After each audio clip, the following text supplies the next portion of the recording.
müsəlmanların özlərində də biz müşahidə edirik. Yəni bu günlərin müsəlmanlara baxdığımız zaman, yəni görürük ki, bu günlərim dəstəmazsız Qurana toxunmaq olmaz deyir, toxunmurlar Qurana. Onlar mı dəstəmazsız toxunmaq? Əlbəttə, Quran-Kərimdə elə bir anlayış yoxdur ki, bu sadəcə Vaqiə surəsində gələn bir ayədir. Sırf o ayə də konkret olaraq dəstəmazla bağlı deyil, konkret olaraq Quranın lövh-i məhfuzda, yəni ona sırf mələklərin toxuna biləcəyi anlayışla bağlıdır. Amma təəssüflər olsun ki, bu günlərə Malayziyaya getdiyiniz zaman orada otellərdə birdən Qurana rast gəlməzsiniz. Niyə? Çünki fətva verilib ki, birdən nə badə müsəlman olmayanlar ona dəstəmazsız halda toxuna bilərlər. Baxın, adi telefonumuzda 50 çeşid Quran var. Elektron versiya. Bəli, yəni bu insanlar o zaman ayaqyoluna da bununla girirsən, yəni hər bir cürə istifadə edirsən. Yəni bu necə olacaq? Dəstəmazsız gərək telefon gəzdirməyəkmi? Və yaxud da adam var, hafizdir, Quranı başdan ayağa əzbər bilir. Bu adama o zaman dəstəmazsız toxunmaq olmazmı? Yoldaşı ona toxunmaq üçün hər dəfə gərək dəstəmaz mı alsın?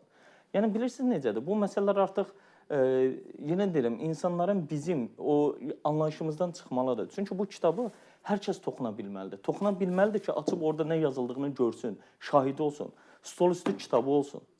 Yəni bu günlərin bunlara biz toxunmadığımız zaman həqiqətən sabahların bizə başqa şeylər toxunar və ona görə də sabahlarında biz dini bilmədən gedib cəhalətin burulğanında girə bilərik. Elşad müəllim, çox üzr istəyirəm. Bu Quranı adiləşdirmir ki.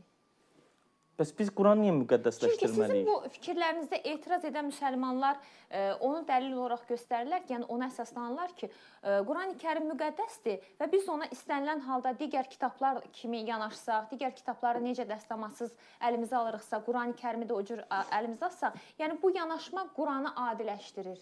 Belə bir şey deyim kitablarla bərabər səviyyəsi. Baxın, gəlin bir şey deyim. Digər kitablardan bu kitabın fərqi nədir? Baxın, cildi eyni cür çap eləmək olar, kağızı. Buradakı mətin ərəbcəsi olmasaydı, nə deyəsiniz? Deyir, ərəbcəsindən toxunma, burasına toxun. Bəlkə ərəbcəsi başqadır. Məsələn, biz indi sorğu keçirdirik. Bir dənə bu günlərim keçiriləcək, yəqin yaxın vaxtlarda mən öz kanalımdan yayınlayacağam onu.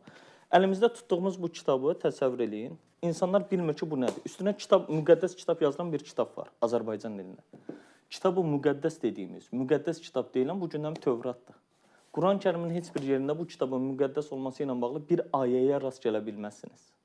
Heç bir ayə yoxdur. Bu kitabın çap olunduğu bu kağızdan və yaxud da bu kağızdan fərqi nədir? Sadəcə burada ərəbcə əlifbanın olmasıdırmı? Yəni, o zaman belə bu məntiqlə çıxır ki, ərəb əlifbası müqəddəsdir. Yaxşı, onda belə bir sual verim. Tövratın gəldiyi İbrani dili müqəddəsdirmi? Və yaxud da İsa əleyhissalamın deyək ki, yazdığı aramicə deyirlər bəzən. Həmin o dil müqəddəsdirmi? Və yaxud da bu günlərim əlimizdəki mövcud olan ilk İncil Yunan dilindədir. Yəni bu dil müqəddəsdirmi? Yəni bu günlərim insana ərəbcə yazılan bir kitabı verirsiniz, bilmir ki, bu Qurandır, yoxsa bir dənə hər hansısa bir sevgi ilə bağlı olan dastandır. Yəni bu günlərim Əlyazmalar İnstitutundan biz geçsək, oradakı bir çox şeylər əski əlifba dediyimiz, əskiməyən əlifba ilə yazılan həmin o dildə yazılır formada. Qurana yanaşmada bir fərq olmalı deyilmi? Baxın, dünyada ən çox kitab, Quran çap olunan yer Mədinədə Kral Fəhd adına bir mətbəədir. Mən orada olanda xahiş eləmişdim, məni özəl olaraq ora keçirdilər içəri. Mətbəəyə getdim, bizim mətbəələrdən heç bir şəkildə fərq olunmur. İldə 13 milyon səhv eləmirəmsə Quran çap olunur. Orada mən soruşdum, dedim, burada səhv olunanda olurmu? Dedi, olur. Neyinirsiniz? Dedi, işte yandırırıq. Yəni, Quranın özü belə çap olunarkən Alman aparaturalarında çap olunur. Bu disk Çindən aldığımız kağıza çap olunur. Üstünə ərəbcə yazıldığına görə müqəddəs olur.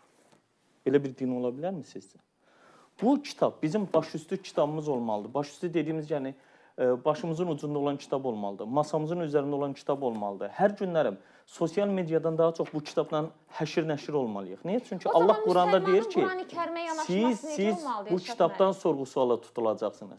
Biz bu kitaba toxunmuruq. Yəni, bunun digər kitablardan, məsələn, bir romanla fərqi yoxdurmu bu kitabın? Yəni, yanaşmamızda bir fərq olmalı deyilmi? Xeyr, təbii ki. Daha Fərqi əziz, nədə daha olmalıdır? qiymətli. Qiyməti nədir? Orada yazılanlardır təbii ki. Yəni, biz bu günlərim orada roman yazılır gedir. Amma mən bu günlərim Quranın üzərində artıq qeydlər apara bilirəm. Burada yazılanları qırağına bir çizgi atıb, burada öz notlarımı yaza bilirəm. Yəni, bu yaddan çıxmamaq üçün bu cürə oxunmalıdır. Yoxsa biz bunu qoyaq, ancaq oxuyaq ərəbcə, وَلَا تَنْفَوُ الشَّفَاعَةُ اِنْدَهُ belə oxuyaq, ondan sonra da bu oldu müqəddəs kitab. Təsəvvür edin, bu günlərin bizim ölülərin yanında, ona görə deyirəm də, yəni bunu bir buddist, Steve Jobs bilirsiniz ki, buddist idi əslində özü. Apple firmasını qurdu və bu günlərim işlətdiyim aparaturaların çoxu onundur. Yəni burada hamısı Quran'da istifadə elədiyim qeydlərimdir. O zaman bu müqəddəs olur, yoxsa bu kitaba kağıza çap olunanda müqəddəs olur? Yəni bu aparatura onunla müqəddəsdir, Bir yoxsa yox? tamaşaçımız soruşur ki, bəs o zaman Elşad Miri üçün Qurani-Kərim nədir? Quran-Kərim Allahın kitabıdır. Buna musaf deyirlər. Quran Allahın kəlamıdır. Allahın kəlamı olaraq, bəli, Quranı mən oxuyuram, orada olanları yaşamağa çalışıram. Əsas bu olmalıdır. Yoxsa bu kitaba, məsələn, bir sərgi keçirilmişdi Azərbaycanda. Özüm getdim, maraqlandım. Demək, sırf Quran sərgisidir. Orada nələr var idi? Deyir, sel gəlib evi aparıbdır, ancaq Qurana heç nə olmayıb. Sonra təəssüflər olsun ki, bir çox insanımızın vəfat eləməsinə səbəb olan bina yandı. O binadan jurnalistlər aparıb süjet hazırlamışdılar, yanmayan Quran deyə. Deyirəm ki, xanım, bu kitabın yanmamasının səbəbi bilirsinizmi nədir? Bu kitab o qədər bağlı qalıb ki, presli halda, çapdan çıxandan sonra. Heç kim toxunmayıb, oksigen girmədiyinə görə oradan yanğın olmayıb, ancaq üstünün bu tərəfləri yanıb. Deyirəm ki, möcüzə axtarırsınızsa, möcüzə o ilə sel evi niyə aparmalıdır? O ev qalardı da yerində. O insanların günahı nədir ki, evləri, yazıqların getdi. Qaldılar çöllərdə, nə var, nə var kitab. O zaman İslamda möcüzə deyilən bir anlayış yoxdur mu Elşad? Uca Allah Vaqiə surəsində buyurur. Bismillahirrahmanirrahim. İnnehu lequr'anun kerimun. Həqiqətən bu ehtirama layiq Qurandır. Fi kitabin məknun.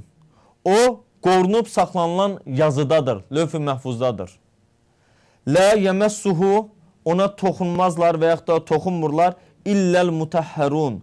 Ancaq təmiz olanlar ona toxunurlar. Tenzilun min rabbil alemin. O, aləmlərin Rəbbi tərəfindən nazil edilmişdir. Sonra da Allah buyurur ki, siz bu kəlamı yalan mı sayırsınız? Oxuduğum ayələr 77-ci və 81-ci Vaqiə surəsinin ayələrindəndir. Bu ayələri əsas alanlar Qurana dəstəmasız toxunmaq olmaz hökmünü çıxarıblar.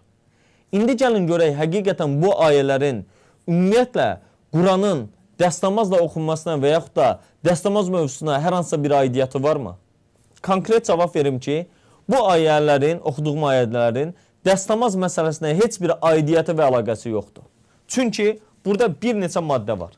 1. Bu ayələr müşriklərin şübhələrinə cavab üçün nazil olub. Çünki onlar Quranın cinlər tərəfindən göndərildiyini iddia edirdilər.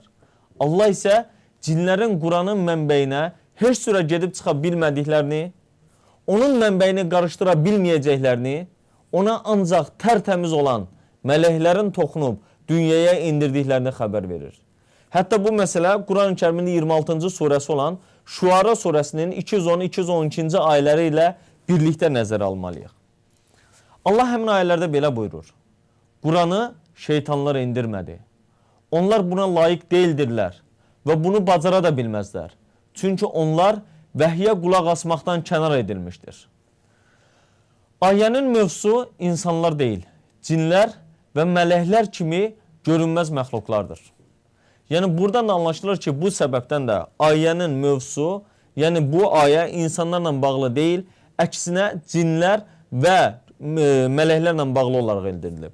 İkinci səbəb, bu ayə nazil olanda dəstəmaz ayəsi olan Maidə surəsinin 6-cı ayəsi hələ göndərilməmişdi. Yəni o zaman bu ayə dəstəmazla necə əlaqəli ola bilər? Üçüncü səbəb, bu ayənin göndəriliş səbəbi müsəlman olmayanların iddiasını çürütmək və onlara cavab üçün idi. Çünki onlar biraz əvvəl də qeyd elədik ki, iddia edirdilər ki, Quranı cinlər göndərir. Buna başqa bir səbəb olaraq deyə bilərik, dördüncü səbəb olaraq ki, bu ayə Quran gəlməyə başlanandan 5 il sonra Allah tərəfindən göndərilib. Bu ayə göndəriləndə isə Quran kitab halında mövcud deyildi. Heç ola da bilməzdi. Yəni bunu, yoxsa kitabı dəstəmazda olub oxumamaq mənasında biz necə ala bilirik? Beşinci səbəb, ayədəki təmizlik sözü maddi mənada təmizlik deyil. Burada qeyd edilən təmizlik mənəvi təmizlikdir. Allah Quran-ı Kərimdə Ali İmran surəsinin 55-ci ayəsində buyurur ki, səni kafirlərdən təmizləyəcəyim. Yəni bununla bağlı başqa iki ayəni də mən sizə misal gətirim. Allah yenə Ənfal surəsinin 11-ci və Tövbə surəsinin 103-cü ayələrində də bu məsələlərin, yəni təmizliyin mənəvi təmizlik olduğunu qeyd edir. Yəni kimin təmiz və yaxud da əslində natəmiz olduğunu da gözlə baxıb biz qərar verə bilmərik. Çünki burada da həmin insanın özünün bildirməsi ilə bunu bilə bilərik ki, həmin insanın dəstəmazı var və yaxud da yoxdur. Məsələn, burada ayədə belə bir söz keçir, mutəhhərun sözü keçir. Əgər ayədə mutəhhərun deyil, mutatəhhərun kəlməsi keçsəydi, bu sözün mənası kirlənəndən sonra təmizlənən mənasından gələsi idi. Amma ayədə mutəhhərun keçir. Mutəhhərun isə kirlənmədən təmiz olanlar, heç kirlənməmiş deməkdir ki, bu da mələklərin sifətlərindəndir. Yenə bu ayələrin, oxuduğum ayələrin dəstəmazla əlaqəli olmamasının bir səbəbi də, yəni 6-cı səbəbi də, buradakı ayə əmr deyil, xəbər cümlələrindədir. Yəni burada toxuna bilməz deyir. Yəni istəsə də toxuna bilməz. Toxunmasın kimi əmr edilmir. Məsələn, burada ayədə lə yəməssuhu deyir. Lə yəməssəhu olsaydı, bəli, toxunulmaz, toxunmasın olardı. Amma burada lə yəməssuhu. Yəni bunun mənası odur ki, yəni toxunmur. Yəni əmr deyil, toxunmayın deyil. Başqa bir səbəb, 7-ci bir səbəb, bu ayə əhkam, yəni hökm verən ayələrdən deyil. Çünki əhkam ayələr əksəriyyət etibarilə Məkkədə deyil, Mədinə dövründə nazil olmuşdur. Məkkədə nazil olan ayələrdə isə əsasən etiqadi, yəni əqidə məsələləri nazil olurdu. Yəni ayədə bildirilir ki, fi kitabin məknun. Məknun sözü gizli, qorunmuş mənasındadır. Bu əlimizdə tutduğumuz kitab isə əllə tutulan və açıq-aşkar bir kitabdır. Yəni Qurana dəstəmazsız toxunmaq məsələsi ilə bağlı əslində nə Quranda, nə də səhih hədislərdə bir qadağa yoxdur. Yəni İslamda belə bir qayda var, əşyada əsl olan ibahadır. Yəni əksinə bir dəlil olmayana kimi hər şeyin mübah, halal olması əsasdır qaydası vardır. Yəni bu qayda çərçivəsində məsələni aydınlaşdırmaq lazımdır.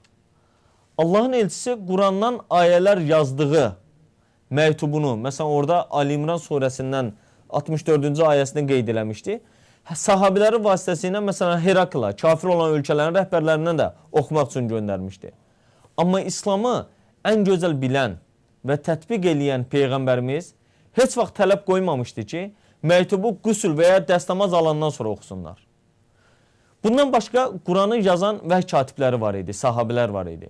Yəni vəhy katiblərinə də Rəsulullah dəstəmaz almaq tapşırığı verməmişdi.